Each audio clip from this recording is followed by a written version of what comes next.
चलिए एक ऐसे दृश्य की कल्पना करते हैं जहां कोई व्यक्ति एक बहुत ही सुरक्षित बंद कमरे में बैठा है। एकदम बढ़िया हीटर चल रहा है और उसने अच्छे खासे कीमती ऊनी कपड़े भी पहने हुए हैं। बिल्कुल। और मान लीजिए कि खिड़की के बाहर भयंकर बर्फबारी हो रही है। अब ऐसे में एक बड़ा ही बुनियादी सवाल उठता है। कैसा सवाल? मतलब क्या वो व्यक्ति उस सुरक्षित और गर्म कमरे में बैठकर बाहर उस बर्फबारी में ठिठुरते हुए किसी गरीब इंसान की पीड़ा लिख सकता है? क्या वो हड्डियों में चुभने वाली उस जानलेवा ठंड का एकदम सच्चा वर्णन अपनी कलम से कर सकता है? देखिए, ये साहित्य और कला की दुनिया का बहुत ही पुराना और क्या कहते हैं, गहरा विरोधाभास है।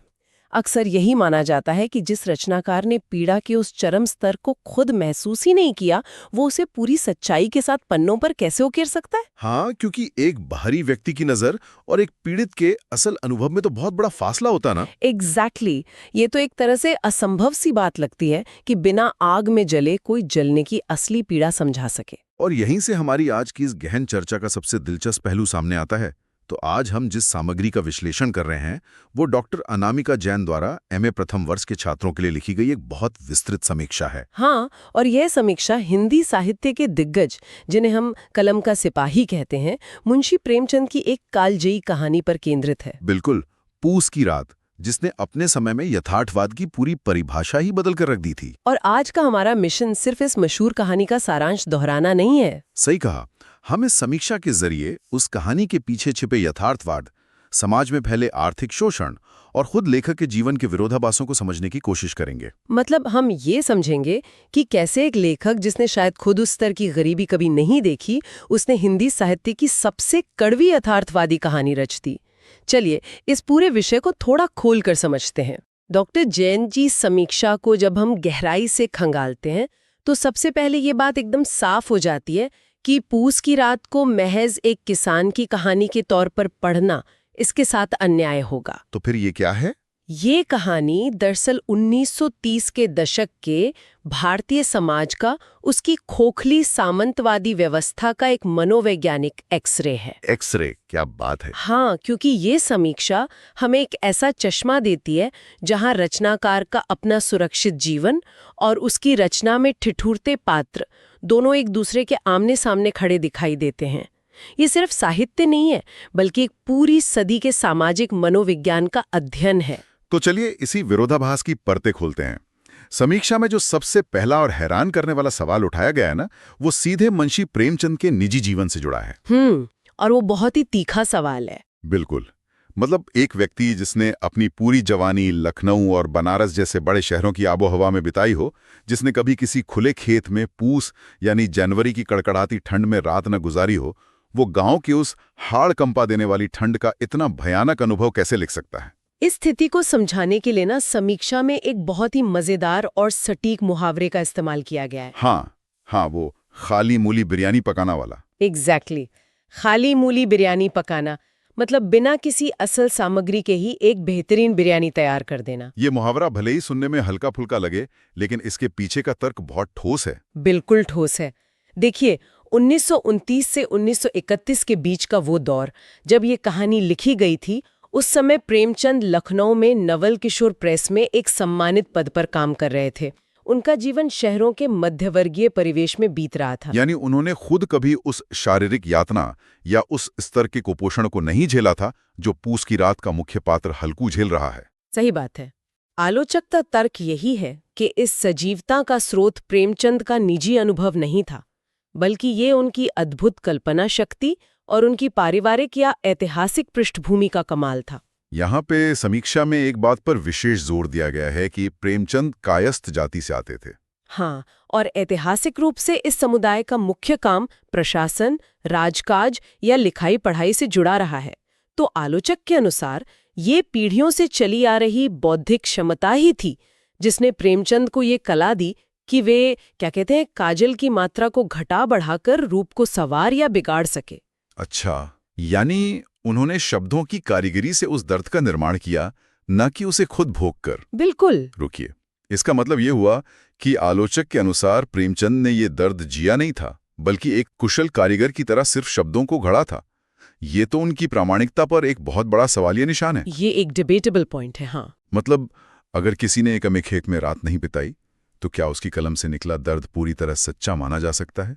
ये तो वैसा ही है जैसे कोई व्यक्ति हीटर के सामने बैठकर बर्फबारी में ठिठुरने वालों पर किताब लिख दे।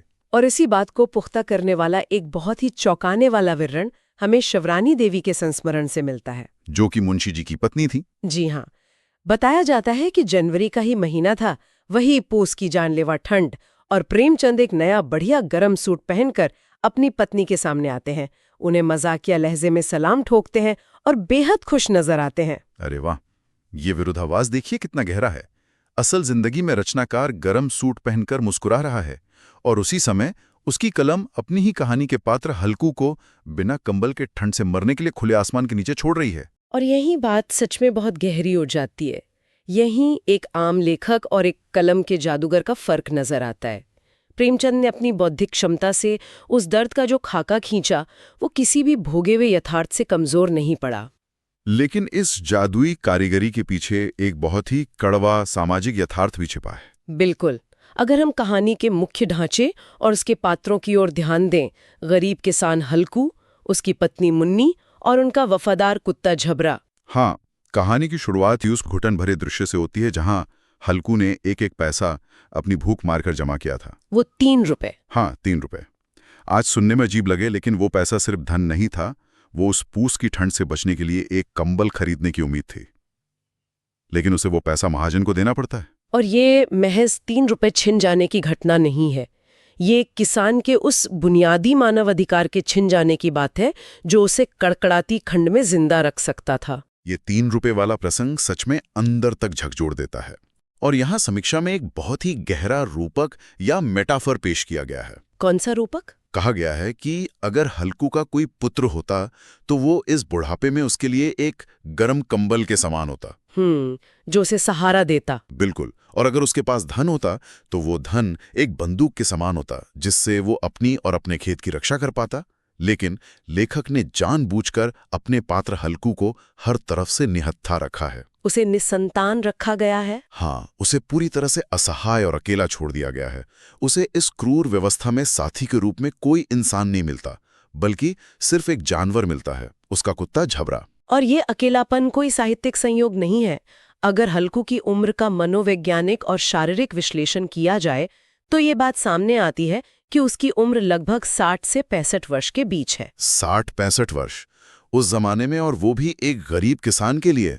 एग्जैक्टली 1930 के दशक के एक कुपोषित किसान के लिए 65 वर्ष की उम्र का मतलब है शरीर का पूरी तरह से जर्जर हो जाना।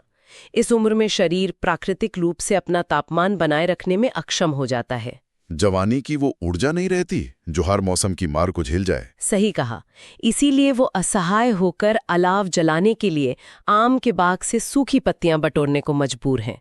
ये कहानी सिर्फ मौसम की ठंड की नहीं है, ये उस सामंतवादी व्यवस्था की बर्फ जैसी ठंडी क्रूरता है, जहां एक किसान अपनी पूरी जिंदगी मेहनत करके भी अपने जीवन के अंतिम पड़ाव पर एक कंबल तक नहीं जुटा पाता। बिल्कुल। उसकी मेहनत का सारा लाभ व्यवस्था में बैठे महाजन सोख ले जाते हैं। और मुन्नी, जो उसकी पत्नी है, उसका गुस्सा भी बहुत स्वाभाविक है। जब वो हल्कू को वो पैसे देने से रोकती है तो वो केवल पैसे नहीं बचा रही होती है, वो जानती है कि बिना कंबल के खेत की रखवाली करना सीधे सीधे मौत को गले लगाना है। लेकिन हल्कू को वो पैसे देने ही पड़ते हैं क्योंकि उसे गालियों से, उस सामंती व्यवस्था के अपमान से बचना है। वो अपना आत्मसम्मान बचाने की कोशिश करता है। फिर वो खौफनाक रात आती है, खुले खेत में, जहां उसका एकमात्र साथी वो कुत्ता है। समीक्षा इस बात पर भी जोर देती है कि वो जानवर इंसानों की उस पूरी व्यवस्था से कहीं ज्यादा वफादार है। हाँ, वो ठंड में ठिठुरते हुए भी अपने मालिक की रखवाली करने की कोशिश करता है। झबरा का पात्र उस वफादारी का प्रतीक है जो शोषित वर्ग में अपनी मिट्टी के प्रति थी। लेकिन ठंड इतनी भयंकर है कि हल्कू का शरीर जवाब देने लगता है। वो सूखी पत्तियां जलाकर खुद को किसी तरह गर्म करने की कोशिश करता है। पर ढलती उम्र और कुपोषण के कारण वो धीरे धीरे आलस्य और शारीरिक जड़ता का शिकार हो जाता है। उसकी नसें सुन्न पड़ने लगती हैं। और यही वो जड़ता है जो कहानी को उसके सबसे चरम बिंदु यानी उस क्लाइमैक्स की तरफ ले जाती है। वो क्लाइमैक्स सच में बहुत अलग है। हाँ, मुझे लगता है कि भारतीय साहित्य के सबसे अजीब और विचारोत्तेजक अंतों में से एक है वो। कहानी का वो दृश्य जब रात के घने अंधेरे में नील गायों का एक पूरा झुंड हल्कू के खेत में घुस आता है और उसकी पूरी फसल को चरने लगता है। झबरा लगातार भौंकता है, पागलों की तरह दौड़ता है। लेकिन हल्कू अपनी जगह से 1 इंच नहीं उठता। वो बस अपनी चादर ओढ़े ठंड में सिकुड़ा रहता है। ये बहुत हैरान करने वाला है। बिल्कुल, कोई भी किसान अपने खेत को अपनी संतान की तरह मानता है, लेकिन जब हल्कू का खेत उजड़ रहा था तो अगले दिन सुबह वो दुखी नहीं था, बल्कि वो खुश था। ये कितना अजीब है, अपनी ही बर्बादी पर कोई खुश कैसे हो सकता है? अगर हम इसे व्यापक संदर्भ में देखें ना, तो हल्कू की ये अजीब सी खुशी सिर्फ एक किसान का आत्मसमर्पण नहीं है। ये मनोविज्ञान का एक बहुत ही गहरा सत्य है, जिसे एलियनेशन या अलगाव कहा जाता है। एलियनेशन, थोड़ा और समझाइए इसे। डॉक्टर जैन की समीक्षा में इसका बहुत सूक्ष्म विश्लेषण है। हल्कू की ये खुशी कोई सामान्य खुशी नहीं है। ये दरअसल चरम निराशा और एक जानलेवा शोषण से मिली आज़ादी की भावना है। खेत के उजड़ने का सीधा सा मतलब है कि अब उसके पास बचाने के लिए कुछ नहीं बचा। अच्छा, और जब कुछ बचा ही नहीं तो उसे कम से कम इस जानलेवा ठंड में रात भर खेत की रखवाली तो नहीं करनी पड़ेगी? एग्जैक्टली। महीनों की मेहनत और फसल के नुकसान से कहीं बड़ा उसे इस बात का सुकून है कि अब उसे उस रोज-रोज की शारीरिक यातना से आज़ादी मिल गई। जब मुन्नी सुबह आकर रोती है और कहती है कि अब तो मजदूरी करके माल गुजारी भरनी पड़ेगी, तो हल्कू का जवाब बहुत मारक होता है। वो कहता है, रात की ठंड में यहां सोना तो न पड़ेगा। यानी एक किसान के लिए अपनी जमीन खो देना मौत से बचने जैसा हो गया। समीक्षक के अनुसार इस अंत के माध्यम से प्रेमचंद ने हल्कू को एक स्वतंत्र किसान के दर्जे से गिराकर एक दिहाड़ी मजदूर बना दिया है। और हल्कू अपने इस पतन पर भी प्रसन्न है।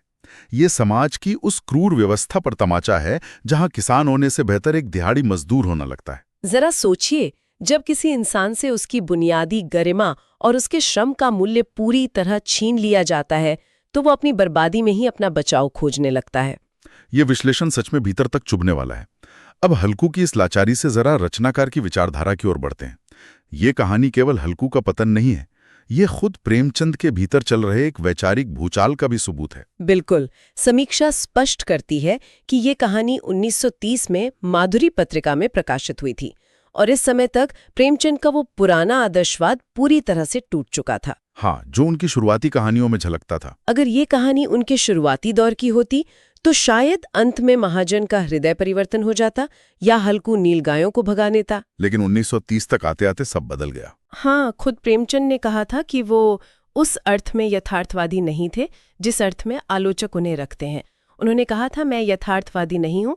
कहानी में वस्तु ज्यों की त्यों रखी जाए तो वो जीवन चरित्र हो जाएगी। इसका मतलब वे केवल एक कैमरा नहीं थे, वे यथार्थ में अपनी कल्पना का मिश्रण करते थे। समीक्षा में प्रसिद्ध साहित्यकार जैनेन्द्र कुमार का एक संदर्भ है। वे कहते हैं कि प्रेमचंद व्यक्ति का नहीं बल्कि टाइप का निर्माण करते हैं। टाइप का निर्माण, यहाँ टाइप से क्या आशय है? यानी हल्कू कोई जीता जागता इंसान नहीं, बस एक दर्द का पुतला है। देखिए, साहित्य में टाइप का मतलब होता है कि कोई पात्र सिर्फ अपनी व्यक्तिगत कहानी नहीं जी रहा, बल्कि वो एक पूरे वर्ग का प्रतिनिधित्व कर रहा है। अच्छा, मतलब हल्कू सिर्फ हल्कू नहीं है। सही कहा। वो 1930 के भारत के उस हर शोषित किसान का चेहरा है जो महाजन के कर्ज तले दबा है। उसकी लाचारी एक पूरे वर्ग की लाचारी बन जाती है। समझ गया। अब यहाँ पर हम एक बहुत ही संवेदनशील और अकादमिक बहस के उस बिंदु पर आते हैं जो डॉक्टर अनामिका जैन ने अपनी समीक्षा में उठाया है। उन्होंने प्रेमचंद की दृष्टि पर एक बहुत ही तीखी और विवादित टिप्पणी की है। और श्रोताओं को ये जानना चाहिए कि ये टिप्पणी काफी चर्चा में रहती है। बिल्कुल। उनका तर्क है कि प्रेमचंद को वास्तव में दलितों, शोषितों या समाज के सबसे निचले तबके से कोई सच्ची सहानुभूति नहीं थी। उनके अनुसार प्रेमचंद मुख्य रूप से बाबू वर्ग या क्लर्क वर्ग से सहानुभूति रखते थे, जिससे वे खुद आते थे। हाँ, डॉक्टर जैन का मानना है कि दलितों या शोषितों के प्रति प्रेमचंद ने केवल उनकी कमजोरियों और नग्न यथार्थ को ही समाज के सामने परोस दिया, मानो वे उन्हें कोई सशक्त समाधान नहीं दे रहे हों। ये एक बहुत ही महत्वपूर्ण अकादमिक दृष्टिकोण है और यहाँ ये स्पष्ट करना जरूरी है कि हम इस चर्चा में किसी का पक्ष नहीं ले रहे हैं, ना ही इस राय का समर्थन कर रहे हैं। हम केवल स्रोत के आधार पर तत्कालीन विमर्श को रिपोर्ट कर रहे हैं। बिल्कुल, हमारा काम बस इस विचार को सामने रखना है। तो आलोचक का कहना है कि समाज की नग्नता का उद्घाटन करने से समाज की दिशा नहीं मुड़ती। कुछ आलोचकों का कहना है कि प्रेमचंद ने हल्कू के आलस्य को उछालकर शोषित वर्ग का मजाक बनाया। लेकिन अगर हम इस आलोचना के दूसरे पहलू को देखें तो यही तो सबसे बड़ा सवाल है। एक सच्चे यथार्थवादी लेखक का काम होता क्या है? क्या उसका काम सिर्फ समाज की गंदगी को दिखा देना है या उसे कोई समाधान भी देना चाहिए? देखिए, साहित्य के समाजशास्त्र में ये माना जाता है कि एक यथार्थवादी लेखक का काम हमेशा डॉक्टर की तरह दवा देना नहीं होता। उसका काम एक एक्सरे मशीन की तरह समाज के कोड का पर्दाफाश करना होता है, ताकि समाज उस सच से आंखें ना चुरा सके। एग्जैक्टली समीक्षा में इसे समझाने के लिए एक बहुत ही खूबसूरत रूपक का इस्तेमाल किया गया है कि हास्य और व्यंग्य समाज के मैल को साफ करने के लिए साबुन का कार्य करते हैं। यह रूपक सच में बहुत सटीक है। व्यंग्य साबुन का काम करता है। जो मैल गहराई तक जम चुका है उसे बिना रगड़े निकाला नहीं जा सकता। बिल्कुल। प्रेमचंद जानते थे कि लोग आसानी से बुराइयों को स्वीकार नहीं करते, और अगर हम उनकी विचारधारा का विकास देखें तो उनके अंतिम उपन्यास गोदान तक पहुंचते पहुंचते उनका गांधीवादी रुझान कम हो गया था और मार्क्सवाद की ओर झुकाव बढ़ गया था। पूस की रात इसी वैचारिक बदलाव का दस्तावेज है। हाँ, यहाँ कोई आदर्शवादी अंत नहीं होता, व्यवस्था की जीत हो जाती है। तो इस सब का निष्कर्ष क्या निकलता है? हमने एक सुरक्षित कमरे में बैठे लेखक की कलम से हल्कू की ठंड देखी, कर्ज देखा, खेत का उजड़ना देखा और उस बर्बादी में एक इंसान की अजीब खुशी देखी। यह स्पष्ट है कि पूस की रात महज एक किसान की कहानी नहीं है, बल्कि एक पूरी सभ्यता के आर्थिक शोषण का दस्तावेज। और सबसे विचारणीय बात यह है कि ये आज भी प्रासंगिक है। आज की इस तेज रफ्तार दुनिया में ये समीक्षा हमें सिखाती है कि जब किसी भी काम या व्यवस्था में शोषण अपनी हद पार कर जाता है तो इंसान अपनी ही बर्बादी में सुकून ढूंढने लगता है। बिल्कुल, जैसे हल्कू ने खेत उजड़ने पर महसूस किया।